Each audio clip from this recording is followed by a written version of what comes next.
Everyone knows of Ezio and Altair. Ubisoft won't ever let you forget them, even if you try. But there's a lot of hidden or forgotten about Assassin's Creed characters that have appeared in the books, the comics, and momentarily in the games that I think really deserve their time in the spotlight, either because their character design and general aura is cool, or because the actual story that they live through and the story that is being told with that assassin is just so compelling that I believe it deserves a AAA game. So in this video I want to talk about 5 assassins that I believe deserve their own game, and I don't just mean like a side-scrolling 2.5D game, but their full AAA installment. Now before we dive into that, I want to talk about today's sponsor, which is probably the coolest sponsor that I've ever gotten to do. Today's video is sponsored by Hungry Minds, and specifically The Book. Yes, it's titled The Book, and then the subtitle is The Ultimate Guide to Rebuilding Civilization. This is a book that I've been eyeing out for the better part of 6 months, and I was literally about to buy it when they reached out to me and offered to do a sponsorship and kindly send me the book. And it's exactly what it says on the tin, but it has a little bit of charm that maybe isn't advertised as much, because it's a book that explains essentially how you would rebuild civilization if you were starting from scratch. It begins at the very beginning with the most simple things like starting a fire or filtering water, and then keeps going and progresses throughout humanity's history, eventually leading to industrialization and even computers. And one thing that I really like about this, that I guess just kind of speaks to how well they understand their target audience, is that all of the illustrations that come alongside the explanations of how you would rebuild certain technologies come with very stylized, usually pop culture references to certain things. The illustrations are as remarkable and beautiful and interesting as the text itself and the content of the book itself. I couldn't recommend more genuinely for you to buy this. It has a 30-day money-back guarantee if you're not convinced, which I really doubt you won't be. Secure payments, and they've already sold over 300,000 books worldwide, which is a pretty insane number. This is kind of like the product that I can most vouch for and say that I really enjoy it, and I know that a lot of you guys are Assassin's Creed fans because of the history, and a big part of history is going into different epochs of civilization and learning how they lived and how they advanced. I promise you there's a very high likelihood you're going to find true value in this book, and if you're interested in buying this book, make sure to click on my link below. And thank you again, Hungry Minds, for sponsoring this video. At the top of our list is obviously Thomas the Carnelian. This guy became a fan favorite in the few seconds that he had of screen time in Assassin's Creed Unity,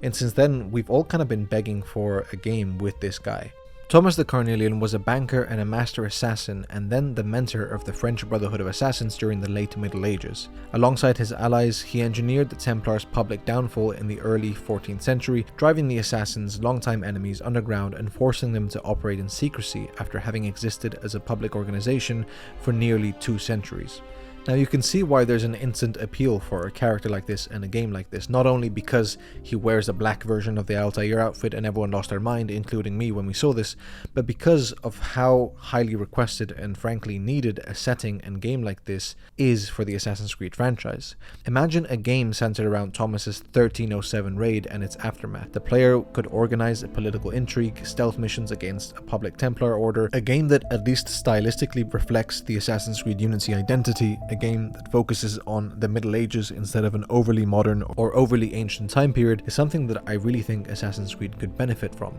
And the story is there to both be engaging, systemic, assassin-like, and tragic, because we know how his life ends. Now, at number 2 is a personal favorite of mine, and I don't know if a lot of you guys are going to agree, or if you've actually played him or read about him, but this is one of my favorite assassin characters in the world, and one that I really wish had more time in the limelight with a AAA title. For this guy we have to travel to Tsarist Russia. Nikolai Orlov is the assassin who inspired the Chronicles Russia game and is the protagonist of it, and comics like The Full and The Chain. These comics are actually really worth reading if you can get your hands on them, either physically or online. I really recommend you read them. They're quite short and add a lot of interesting backstory to his tragic character and the events that happen in the 2.5D game Chronicles Russia. He's a sharpshooter, a father, and I think that putting the story of the comics and the story of the 2.5D game into a brand new AAA single installment is something that I would definitely love to see for a character like this. It goes without saying that a setting like this is not only possible and definitely acceptable. I think the guns aren't too advanced where it might break the Assassin's Creed formula, although you also already know that my opinion is that even with guns, Assassin's Creed could work, but also because from an art direction point of view, from a political intrigue point of view,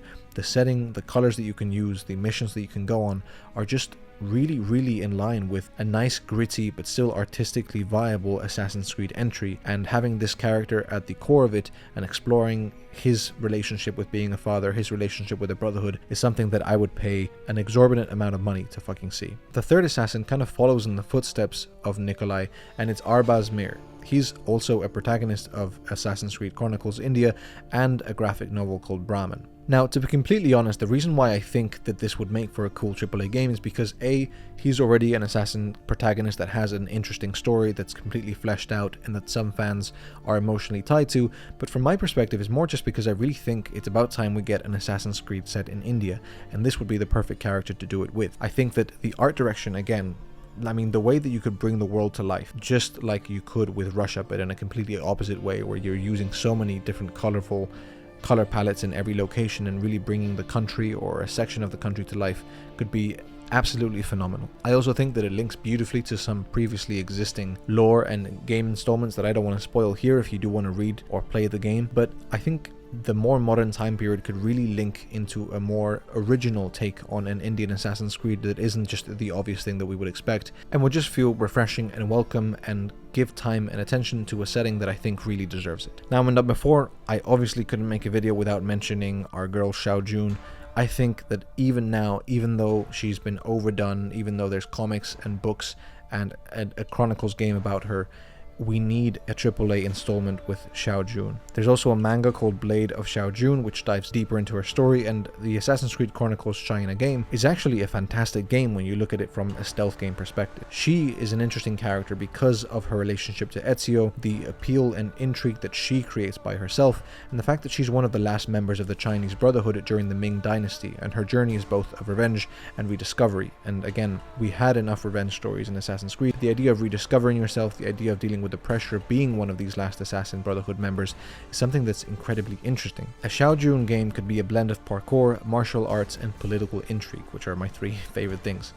And it could be set against a colorful backdrop of Ming-era China and the Portuguese colony of Macau. The narrative, I think, would follow her revenge against the 8 Tigers, kind of reimagining the 2.5D game, but also leading deeper into the events of the novel. And this is where we come to an assassin that I absolutely would love to see a game for that might be a little bit more controversial, and that's Clay Kaczmarek. He's more commonly known as Subject 16, and anyone who's played the older, more classic Assassin's Creed games remembers him from the modern day sections. And I think that this would be the perfect sort of, I guess, prequel in terms of the modern day, where we could explore the lineage outside of the common one he has with Desmond. And the reason that I say prequel is because obviously he's Subject 16, and in the modern day we know how he ends up. We know that he dies, and he dies trying to kind of leave a warning for the next people and injects himself into the Animus in at least some way. And the reason why I think this would be a dream game for me is not only because you can explore interesting ancestors and you can pick, you know, whatever ancestor you want to give Clay. You can go as far back in time as you want and